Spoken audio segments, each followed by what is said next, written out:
Edhe pse jemi në gjysmë të muajit maj, rrugova e Pejës sot është veshur në të bardhë. Trashësia më e madhe e Borës ka arritur në fshatin Stankaj, ku është edhe pika më e lartë nga 13 fshatra sa ka ky rajon. Banorët nuk e mbajnë mend që të ketë rënë Borë në këtë kohë. Ka kriju dame poshtë, se për këtu është mirë se ardhën, se domethënë ka ujë, ka temperaturat nuk janë shumë të ulta, ama Bora e ka mbulu.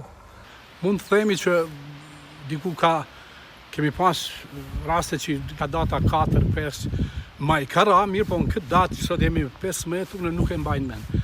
Kurse ju po e shifni që sa herë që kemi të rreshuna, kemi telashe shumë me çështjen e infrastrukturës, e sidomos rrymës. Në pemë para 2 netëve ka ra brymë dhe ka kap krinja, i ka prish krejt, edhe që ka kanë miell.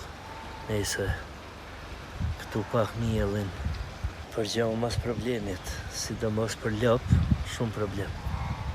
Rruga kryesore e Gryqës së Rrugovës, por edhe rrugë tjera dytësore gjatë tërë kohës kanë qenë të kalueshme, mirë po gjendja infrastrukturore e tyre lë shumë për të dëshiruar, sepse përgjatë gjithë aksit të saj ka dëmtime të cilat paraqesin pengesa në qarkullim.